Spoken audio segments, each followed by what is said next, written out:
Hello, my name is Matt Allen, and I'm an environmental health specialist with the Ottawa County Health Department. Welcome to today's video, Personal Hygiene, Appearance, Behavior, Health, and Hand Washing.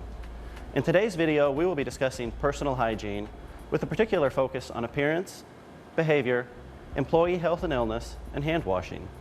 It is our goal that with this video, we would be able to distribute it to all food service personnel, including management, staff, and others in the food industry. The Michigan Department of Agriculture has set a goal to reduce the risk factors that cause foodborne illness in food service establishments. There are 5 risk factors identified by the Center for Disease Control and the Food and Drug Administration as the most common causes of foodborne illness. These include poor personal hygiene, improper holding temperatures, inadequate cooking, food and equipment contamination, food from unsafe sources. In today's video, we will be discussing poor personal hygiene. Remember, personal hygiene includes appearance, behaviors, employee health and illness, and hand washing. Poor personal hygiene. Appearance. Hair restraint required, clean clothing, minimal jewelry, no fake nails or nail polish, covered wounds. First, we will talk about appearance. Appearance is more than just looking good. A neat, clean appearance helps maintain a contaminant-free environment and safe food. Hair restraint required. All food service workers need to wear a hair restraint. A hair restraint needs to cover and contain hair to prevent the contamination of food. A hairnet or baseball cap is an example of an acceptable hair restraint. A visor is not an example of a hair restraint. A hair restraint may also include a beard restraint for facial hair and clothing, such as a shirt for excessive body hair. The purpose of a hair restraint is to prevent hair from falling into food, causing the contamination of food, and to keep food service workers from touching their hair, causing contamination of their hands.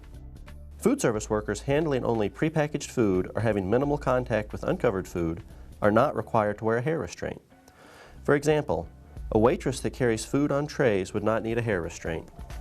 A waitress that makes salads and portions dressings would need a hair restraint. Remember, if you have exposed hair, then you must restrain it. Clean clothing. Food service workers must wear clean clothes when coming to work. This prevents contaminants from being brought into the facility. Dog hair, paint, gasoline, and dirt are examples of contaminants that must not get into the food. Minimal jewelry. Food service workers need to wear minimal jewelry. The only jewelry permitted is a plain wedding band. Bracelets, rings, watches, and brass knuckles are not. Jewelry can provide hard-to-clean areas where pathogens hide. Jewelry can also fall off into food. No fake nails or nail polish.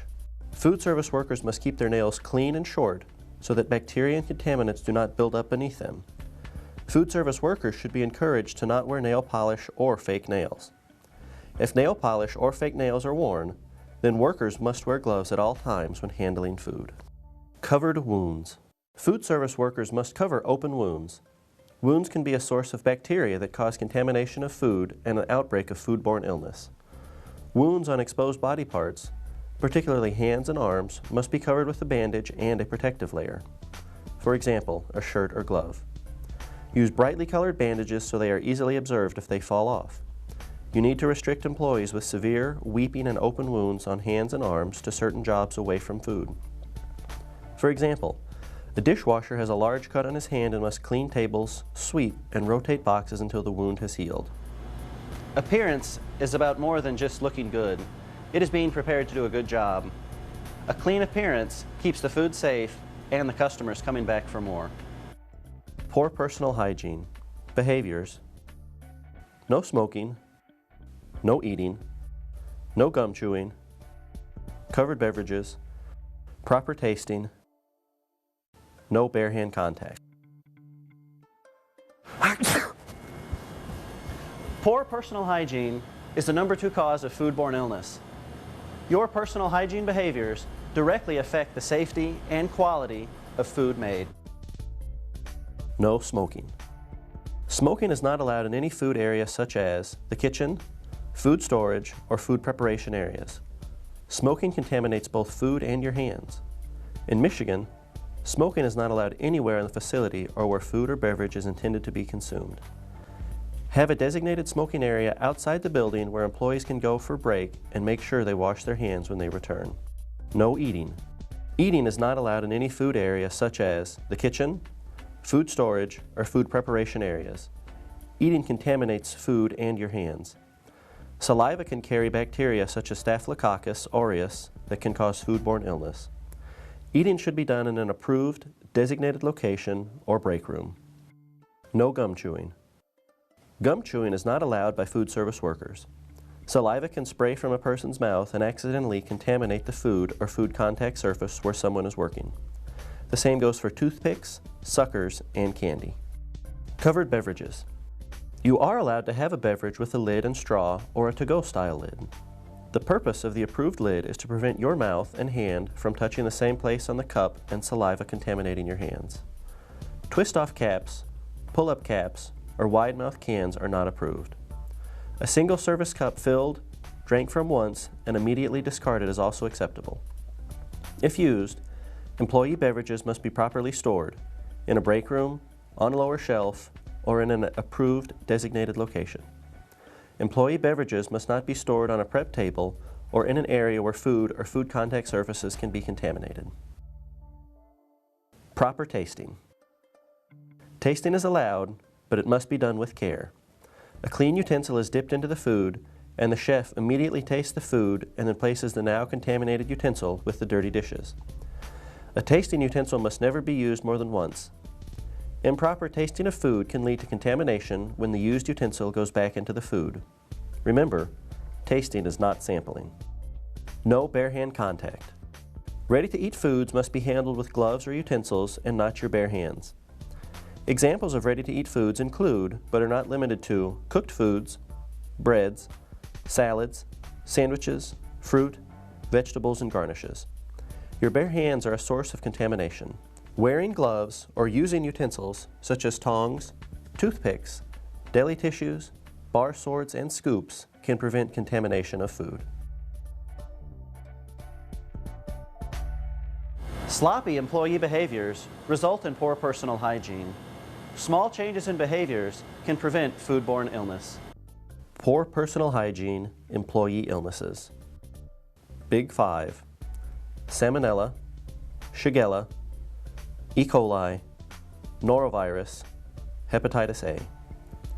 Symptoms: vomiting, diarrhea, sore throat with fever, jaundice. Restrictions and exclusions: stay away from food, stay away from work.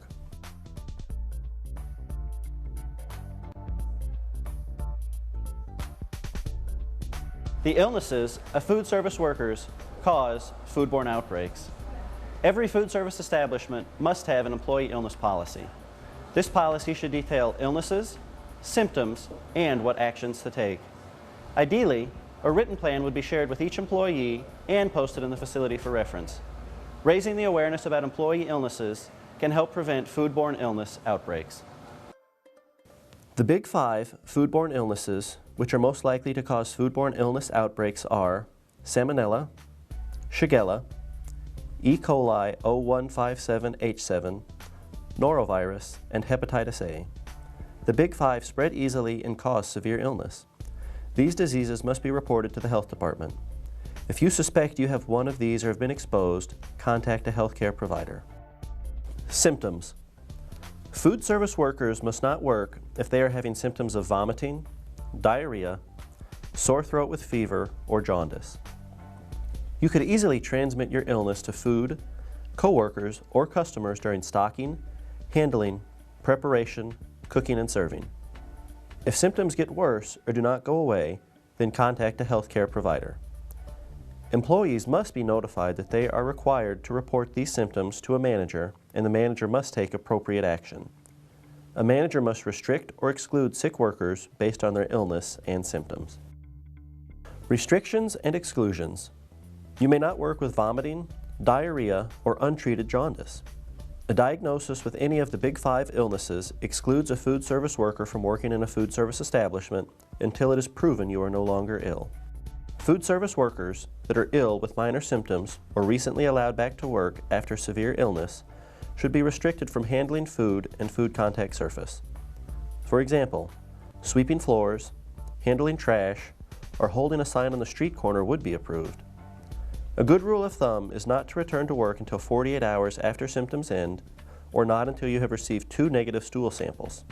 Please refer to the food code for specifics or contact your local health department. Employee illnesses cause outbreaks of foodborne illness. Knowledge of the Big Five, symptoms of illnesses, and proper restriction and exclusion are necessary to keep both you and your customers healthy. Poor personal hygiene, hand washing, designated hand sink, 20 seconds, glove use.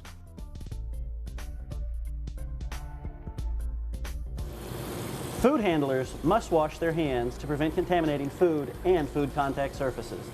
Proper hand washing is one of the most important things you can do to prevent poor personal hygiene. When done correctly, hand washing is both easy and effective. Designated hand sink. In order to wash your hands, you need somewhere to wash them. A properly set up hand sink includes hot water, soap, paper towel or hand dryer, and hand wash sign. A hand sink is not the prep sink, 3-compartment sink, mop sink, or bathroom sink. 20 seconds. Approach the hand sink. It may be necessary to pre-dispense paper towel. Turn on the hot water as hot as you can stand. Run hands under water and apply soap. Vigorously rub all parts of hands, fingers, and exposed arms for at least 20 seconds. The most commonly missed parts of the hands include the backs of the thumbs, webs of fingers, backs of hands, and lower palms. Rinse olive soap off your hands and dry with paper towel. Turn off the faucet with a paper towel to prevent recontamination of hands. Discard paper towel in a trash can.